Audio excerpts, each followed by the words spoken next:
बड़ी खबर, क्योंकि बीजेपी ने आपत्ति जताई थी नामांकन को लेकर जो आप जिक्र कर रहे हैं और जिसका हम अभी थोड़ी देर पहले जिक्र कर रहे थे कि राज्यसभा चुनाव से इस वक्त की सबसे बड़ी खबर और ऐसा हाई लेवल का पॉलिटिकल ड्रामा शायद आपने हमने कभी देखा नहीं था।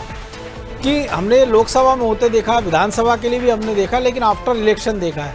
लेकिन ये संभवतः पहली बार हो रहा है कि राज्यसभा के नामांकन के दौरान वोटिंग के पहले ही किसी प्रत्याशी का नामांकन खारिज हो जाए और वो भी जायज़ आपत्ति के साथ। अब हो सकता है कांग्रेस की लीगल सेल से भी हम बात करेंगे हमारी टीम कि अब कांग्रेस का अगला मूव क्या होगा। लेकिन सबसे बड़ी खबर इस वक्त की हम बता रहे हैं कि मीनाक्षी नटराजन का नामांकन रद्द हो गया है और बीजेपी ने उन्होंने आपराधिक मामला छुपाने पर इसको लेकर आपत्ति जताई थी। तो राज्यसभा चुनाव से इस वक्त की सबसे बड़ी खबर है। चलिए अब जो लीगल सेल के जेपी धनोपिया हैं कांग्रेस के, वो क्या कुछ कह रहे हैं इस पर, उनको सुन लेते हैं।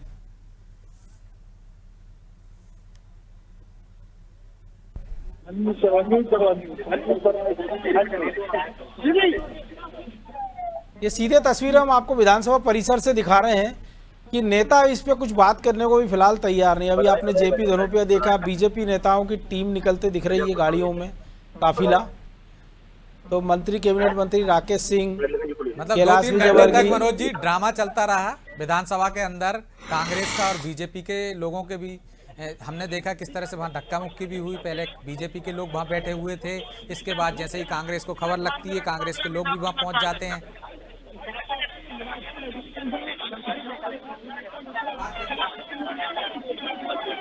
मुझे लग रहा है कि अभी चूंकि वो भी लीगल उस पर बात करेंगे तो शायद अभी कोई बोलने की जल्दबाजी नहीं करेंगे, क्योंकि नियम तो यही कहता है कि रिटर्निंग ऑफिसर ने जो निर्णय लिया उसको लिखित में देना पड़ेगा कि इसके पीछे कारण क्या था, फिर उसको आप कोर्ट में चुनौती दे सकते हैं। तो मुझे लग रहा है या तो आज रात में पूरी तैयारी करेगी कांग्रेस की लीगल सेल और कल सबसे पहला काम वो यही करेगी कि कोर्ट की शरण लेगी। वो अभी भी कोर्ट में जा सकती है मनोज जी, क्योंकि लिखित में रिटर्निंग अधिकारी ने अभी दे दिया होगा उनको। क्योंकि हाँ नहीं, पिछले 2-3 घंटे से हम देख रहे हैं, देखते हैं ना, 2-3 घंटे से हम देख रहे हैं कि किस तरह से विधानसभा के अंदर माहौल था, किस तरह से वहां पे आपत्ति दर्ज की जा रही थी और एक पक्ष रखा जा रहा था अपना। जिस तरह से बीजेपी ने पक्ष रखा, कांग्रेस भी वहां पक्ष रखने पहुंच गई थी। दोनों ही निर्वाचन अधिकारी को अपना अपना पक्ष सुना चुके थे। इसके बाद जो निर्णय आया है, जो हम दिखा रहे हैं अपने दर्शकों को, कि मीनाक्षी नटराजन का नामांकन रद्द कर दिया गया है। तो अब नामांकन रद्द करने के बाद की अगली प्रक्रिया क्या है? अगली प्रक्रिया अब गेंद है कोर्ट के पाले में ही जाएगी।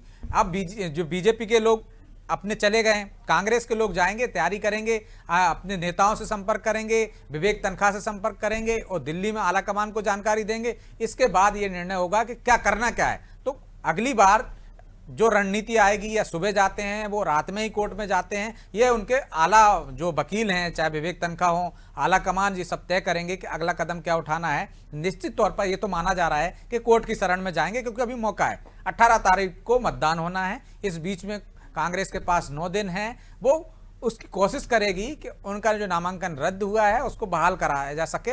अब कर्नाटक जो पहुंच गए, क्या मनोज जी आपको लगता है कि वापस आएंगे वो, या अभी कर्नाटक में ही डेरा डाले रखेंगे? और जो यहाँ रह गए, ये भी एक दिलचस्प है कि वो फैमिली के साथ चले गए। चलिए, इस बहाने का कांग्रेस के विधायकों के लिए खुशखबरी थी। नहीं, अगर वो वापस बुला लेंगे तो मान लिया जाएगा कांग्रेस ने हथियार डाल दी और ये मान लिया है कि नामांकन निरस्त हो गया, अब हमारा कोई भी प्रत्याशी बिकेगा नहीं या बगावत नहीं करेगा। एक पहलू ये हो सकता है। तो मुझे लग रहा है कि शायद वो कर्नाटक में इंतजार जरूर करेंगे, रुकेंगे जरूर, ये देखेंगे कि 1-2 दिन में क्या निर्णय होता है। क्योंकि हमने देखा था कि और इस बहाने यदि इनका कांग्रेस का ध्यान इधर जाता है नामांकन बहाल करने के लिए, तो बीजेपी के लिए एक और मौका मिल जाएगा कि वो कांग्रेस के विधायकों से संपर्क करे। हाँ। क्योंकि कांग्रेस उलझ गई है कि एक तरफ वो यदि वहां तैयारी करती है तो उधर से ध्यान उसका कमजोर होगा और वहां पे वो उनको साधने की कोशिश कर सकती है, अपना मैसेज देने की कोशिश कर सकती है। तो चलिए, ब्रज गोपाल लोहिया जी हमारे साथ जुड़ गए, बीजेपी प्रवक्ता। ब्रज गोपाल जी, आप भी विधानसभा में थे, क्या इस निर्णय के पीछे कारण क्या रहा और अब आपकी अगली रणनीति, क्योंकि मामला कोर्ट में पक्का जाना है?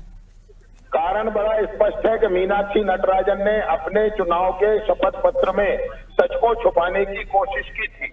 भारतीय जनता पार्टी के वकीलों ने उस पर आपत्ति लगाई और वहां हमने जो विधिक प्रावधान है उनके तहत सबूतों के आधार पर यह प्रस्तुत किया कि हम मीनाक्षी नटराजन ने सच को छुपाया है, इसलिए न्याय की जीत हुई है। और न्यायिक प्रक्रिया में सदा कांग्रेस इसलिए हारती है कि ये शुरुआती झूठ बोलकर बढ़त बनाने की जो कोशिश कांग्रेस करती है वो बेनकाब होती है।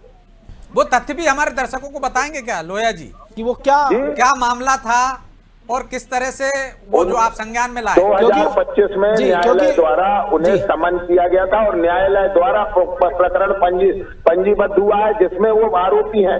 ये पुलिस की एफआईआर नहीं है, न्यायालय की कराई गई एफआईआर है और उस एफआईआर के जो समन किया है और उसका जवाब भी मीनाक्षी नटराजन ने दिया है और शपथ पत्र में लिखा है कि उन्हें इसकी जानकारी नहीं है, उन पर किसी तरह का अपराध नहीं है। ये जो सच के वो झूठ को सच में बदलने की कोशिश है, वो झूठ उनका चला नहीं और सत्य की जीत हुई। मनोज जी, दो तरह से एफआईआर दर्ज, लेकिन लोया जी एक सवाल को बता देना चाहता हूं कि आप सीधे कोर्ट में भी एफआईआर दर्ज करा सकते हैं। कोर्ट भी संघ परिवार के तहत एफआईआर दर्ज कर लेती है और जांच के लिए थाने भेजती है और थाने में भी एफआईआर दर्ज होती है। तो यदि किसी को ये लगे कि थाने में एफआईआर दर्ज नहीं हुई है तो ये गलत है, क्योंकि कोर्ट को अधिकार होता है कि आप यदि थाने में आपकी सुनवाई नहीं हुई तो आप सीधे कोर्ट जा सकते हैं और कोर्ट एफआईआर दर्ज कर लेती उन्हीं धाराओं। जी लोया जी, ऐसा तो नहीं है कि आपने सोचा कि 8-10 विधायक मैनेज करने से अच्छा है कि कांग्रेस की जो प्रत्याशी उनकी लीगल टीम को मैनेज कर लो, तो एक ही बार में एक ही झटके में बिना चुनाव लड़े काम हो जाए? ये सभी ऐसी आशंका कांग्रेसियों ने जताई, मेरी नहीं है ये। हम विधायकों की खरीद फरोख्त कर रहे हैं। अब कांग्रेस ये कहेगी, मैं फिर से कहता हूँ, कांग्रेस कितने झूठ बोलेगी, इससे बेहतर है कि आप सच को उजागर होने दें और सच जब उजागर होता है तो झूठ के दीपक जुगनू इसी तरह चुपचाप अपने आप शांत होकर बैठ जाते हैं। मैं पुनः कहता हूँ, कांग्रेस झूठ पर आधारित राजनीति करती है और ये राजनीति अब चलने वाली नहीं। आनंद जी भी जुड़ गए हैं कांग्रेस से। आनंद जी, पहली प्रतिक्रिया आपकी। आनंद जी, लगता संपर्क कर गया। लेकिन लोया जी, आपने जब आपत्ति दर्ज कराई थी तो कांग्रेस ने भी तो अपना पक्ष रखा होगा, क्या था उनका पक्ष?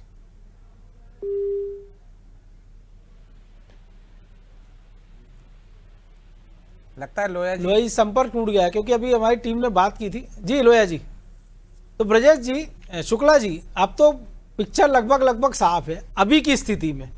कल क्या होगा, लीगल टीम उनकी भी काम कर रही होगी, बीजेपी की भी करेगी, लेकिन एक बड़ी चूक कांग्रेस की, अब वो इरादतन हो चाहे गलती से हुई हो। नहीं, मुझे लगता है कि ये जो भी चूक है कांग्रेस ने बहुत भारी पड़ेगी। ये वो एक सीट जीतने के करीब थे जी, बीच में किसी की आवाज आ रही है। ये विधानसभा से लाइव आ रहा है, विधानसभा से असल में पूरे दृश्य लाइव आ रहे हैं शुक्ला जी। जी, कांग्रेस के लिए ये और बड़ी मुश्किल हो गई है। जिस तरह से पार्टी के भीतर ऐसा लग रहा था कि राज्यसभा डाउन कर दो, राज्यसभा की एक सीट बचा सकती थी, लेकिन अब ये जो गलती हुई है, जैसा कि अभी मैं आ रहा हूँ शुक्ला जी, जब तक आपके पास इस टीम को बोल रहे हैं आवाज। लेकिन ब्रजेश जी, सबसे बड़ा सवाल यही है, चलिए शुक्ला जी आपकी बात पूरी कर लीजिए। मैं ये कह रहा था कि ये कांग्रेस से एक बड़ी चूक हुई है। जैसे तैसे वो एक सीट बचाने की कगार पर थी, एक सीट वो बचा सकती थी। जिस तरह की वो तैयारी कर रही थी, अपने विधायकों को कर्नाटक भेज रही थी और खरीद फरोख्त से अपने विधायकों को बचाने की कोशिश कर रही थी। लेकिन अब जब उसका प्रत्याशी का नॉमिनेशन ही जो रद्द हो गया है, तो उसके बाद में बड़ी मुश्किल हो गई। मुझे नहीं लगता कि कोर्ट इसमें सीधे कोई हस्तक्षेप करेगा। ये एक बड़ी सुनवाई का मामला है, इतनी जल्दी कोर्ट जो है स्टे नहीं कर सकता है इस कार्रवाई को। तो ठीक है, कांग्रेस एक कोशिश करेगी, कोर्ट में जाकर वो अपना पक्ष रखेगी, लेकिन अगर उन्होंने कोई आपराधिक मामले की जानकारी छुपाने का कार्य किया है तो इसमें उनको कोर्ट से भी किसी तरह की राहत मिलने वाली नहीं है। ये ठीक है कि वो सजा याफ्ता नहीं है। अगर वो राज्यसभा के लिए निर्वाचित हो जाती, सजा याफ्ता होती तब तो फिर चुनाव ही नहीं लड़ सकती थी वो, तो फिर चुनाव ही नहीं लड़ सकती। लेकिन उसी कानून में तो प्रावधान है कि आपको आपराधिक रिकॉर्ड की जानकारी देना होगी। बिल्कुल, वो लोकसभा में तो हमने देखा कि आपको किसी अखबार में, किसी चैनल पे आपको आपराधिक रिकॉर्ड पूरा चलवाना पड़ता है, छपवाना पड़ता है कि भैया ये आपराधिक रिकॉर्ड है मेरे खिलाफ, इसका स्टेटस ये है। और इसी आधार पर एक मामला अपने मध्य प्रदेश में है ना लंबित।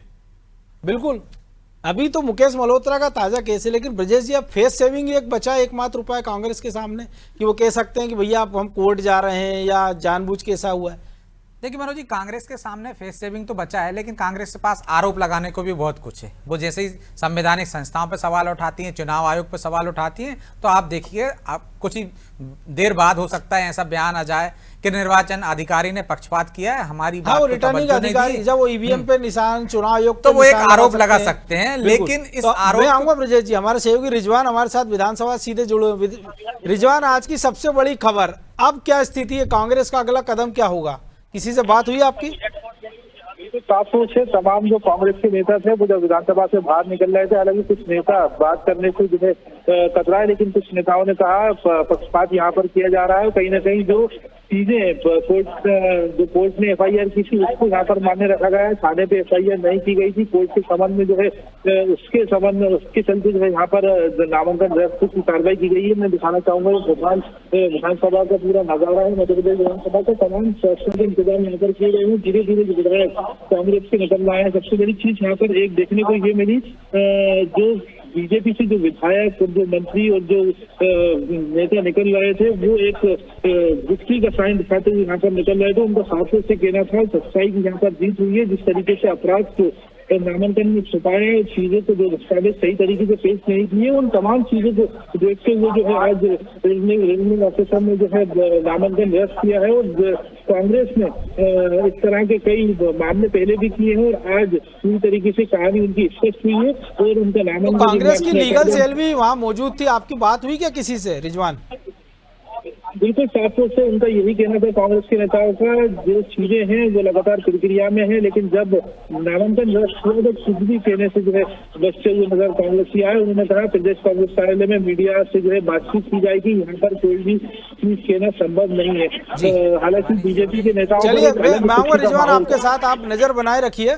हिमानी सिंह जी हमारे साथ जुड़ गई, कांग्रेस नेत्री। हिमानी जी, आपकी पहली प्रतिक्रिया, ये किससे लापरवाही हुई है?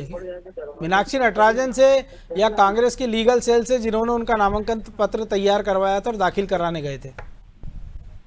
आपके दोनों ही ऑप्शन गलत है। लापरवाही किसी से भी नहीं हुई है। लापरवाही चुनाव आयोग से विधानसभा चुनाव 2023 में भी हुई थी, क्योंकि कैलाश विजयवर्गीय जी ने खुद स्वीकार किया कि उनके ऊपर 35 आपराधिक मामले दर्ज हैं। अभी भी विधायक है, नगरीय प्रशासन मंत्री हैं।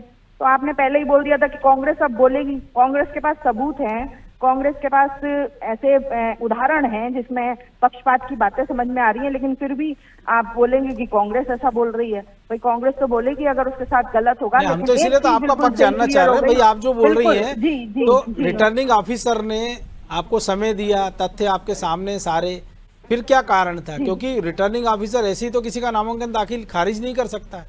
देखिए, आप चाहे 2024 के लोकसभा चुनाव का खजुराहो का एग्जाम्पल देख लीजिए कि हस्ताक्षर नहीं किए। आप सोचिए कि प्रत्याशी ने, लोकसभा प्रत्याशी ने हस्ताक्षर नहीं किए। वो कोई नौसिखिया पंचायत का फॉर्म भरने तो नहीं गया था, लेकिन लापरवाहियां नहीं कहते इनको कहते हैं साजिशें।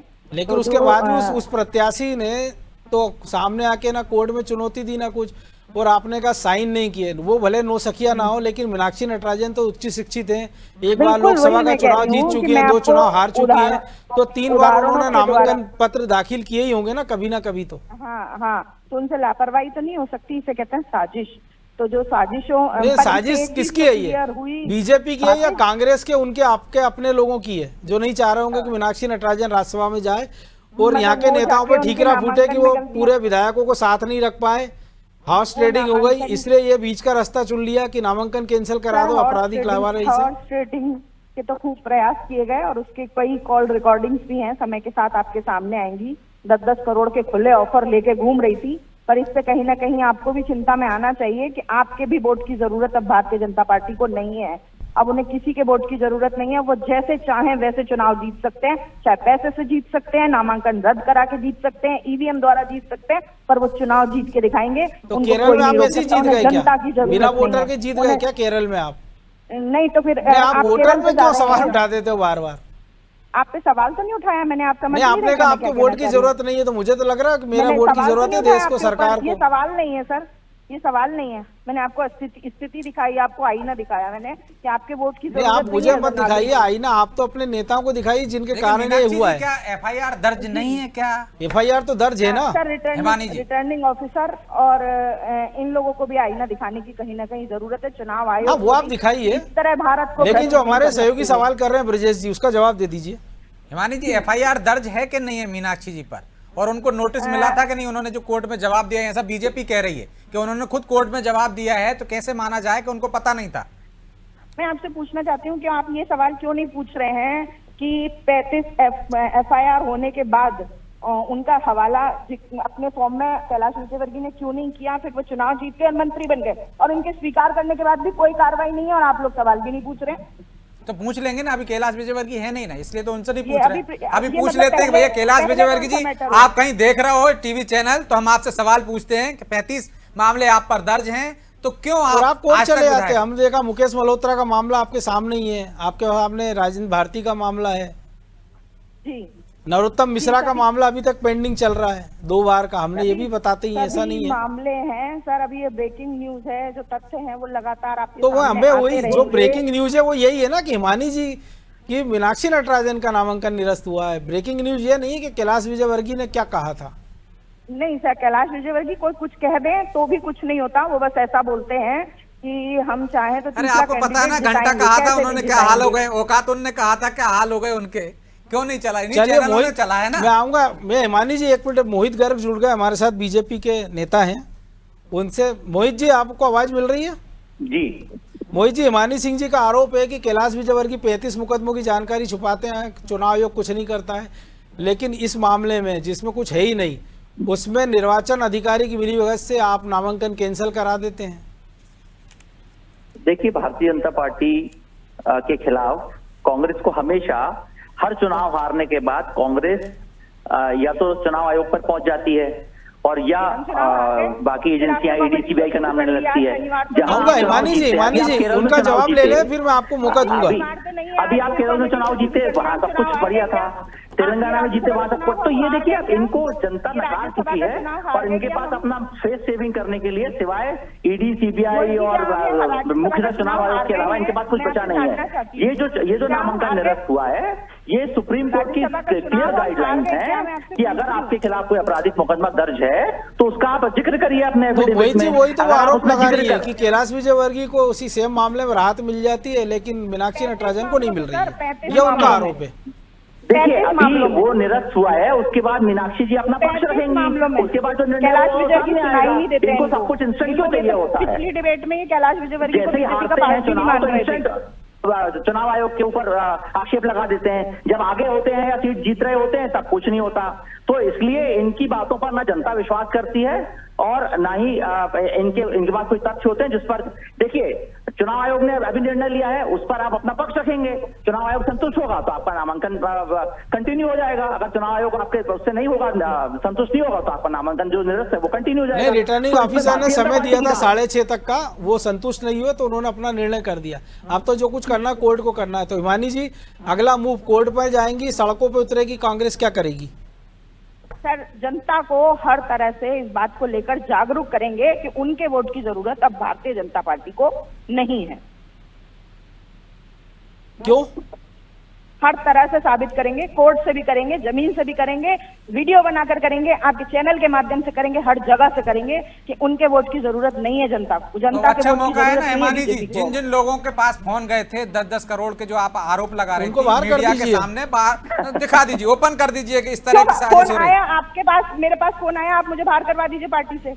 मतलब मैंने स्वीकार तो नहीं नाम किया ना बता कि दीजिए, रिकॉर्डिंग आपके- बता दीजिए, मैं अभी चला देता हूँ। सर, अभी मैंने अभी कहा समय के साथ चीजें सामने आएंगी।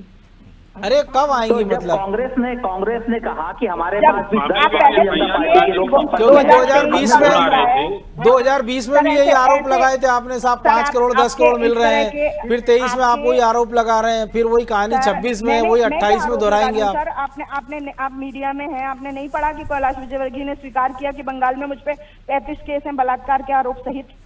आपको नहीं पता? ये मैंने कहा है कि कैलाश जी ने खुद कहा है। तो आप भी बंगाल से ले आइए ना। आप भी बंगाल में भी आपका नेटवर्क ये नहीं, होगा। वो अधीर बाकी रंजन जी सब आपके कांग्रेस नेता के बारे में प्रतिपक्ष सवाल रहे आप हैं, पूछेंगे उनका और इतना हमें तो सलाह नेटवर्क देंगे। रहा ही नहीं, होगा। किसी के कहने पर नहीं होता और ना अब कार्रवाई, तो तथ्य देना पड़ते हैं कोर्ट को और भी। ममता बनर्जी जी कल ही फोटो आई है उनकी, सोनिया जी से गले मिलते, वो अनुरोध कर लें कि भैया कैलाश विजयवर्गीय हिस्ट्री शीट निकाल के भेज दो, मत पे एस्कॉर्ट चले जाइए।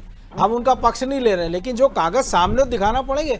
ये थोड़ी होगा कि 10 करोड़ दे रहे थे, 5 करोड़ दे रहे थे, और जिनने लिए उनसे पार्टी फंड में दिलवा दीजिए। जो केजरीवाल कहते थे भैया जो पैसा दे वो ले लो, वो वोट हमको दो, तो या तो ऐसा बयान जारी करवा दें। आप उनके बयानों को लेकर तो उनको आप कह रहे हैं कि ये कर लीजिए, वो कर लीजिए। मेरे बयानों को लेकर आपको सबूत चाहिए। अरे तो भाई मैंने कहा उन्होंने भी आपको समय के कहा, साथ देंगे। अभी अगर वो मैं जुड़े अधिकृत होते व्यक्ति नहीं तो हूँ, ये उनसे सबूत सबूत देने मांग के लिए लेते। आपको। देखिए, मैं अधिकृत कांग्रेस ने व्यक्ति भी कहा ना कि नहीं 10 हूँ, भाजपा आपको के विधायक सबूत हमारे देने के संपर्क में हैं। हमने तो नहीं भाई कहा कि उमंग सिंह उनको ने आज भाजपा कहा के है नेता- कि 10 विधायक उनके संपर्क में बीजेपी के। विधायकों को उन्होंने कुछ ऑफर किया। देने के लिए मैं अधिकृत नहीं हूँ आपको सबूत देने के लिए। नहीं आप नहीं है, लेकिन आज ही उमंग सिंगार जी ने कहा है ना कि 10 बीजेपी के विधायक मेरे संपर्क में, तो ये पता होगा कि आप उनको कितना पैसा कर रहे थे। प्रेशर क्या करेंगे हम कि आप विपक्ष में आ जाइए, हम आपको सत्ता की मलाई खिलाएंगे। विपक्ष से क्या प्रेशर डालेंगे हम? क्यों विपक्ष में जा रहे हैं आप? सत्ता में नहीं आए क्या? मध्य प्रदेश में आए आप, राजस्थान, छत्तीसगढ़, अभी आप हिमाचल में आए, कर्नाटक में आए, अभी आप केरल में आए, तो हमेशा सत्ता में थोड़ी रहे। वहाँ भी 10 साल बाद ही आए केरल में। ऐसे थोड़ी अपने सवालों का आप जवाब दिए बिना दूसरा टॉपिक चेंज कर सकते हैं। आप बताइए हम क्या दबाव डाल सकते हैं, हम क्या प्रेशराइज कर सकते हैं उनको? नहीं प्रेशराइज नहीं, मैंने कहा कुछ पैसा वैसा दे दिया हो आप लोगों ने भी। हाँ तो कहाँ से आया? हमारे पास अब 22 साल से हम विपक्ष में है सर। अरे तो विपक्ष में तो अरे 50 साल सत्ता में भी तो रहे हैं आप। जिला भोपाल एयरपोर्ट पे नियुक्ति पे। और ये बताइए आपके जो विधायक गए हैं कर्नाटक, वो क्या रूटीन फ्लाइट से गए, किसी ट्रेन से गए? चार्टर्ड प्लेन आया एक और आने वाला अभी।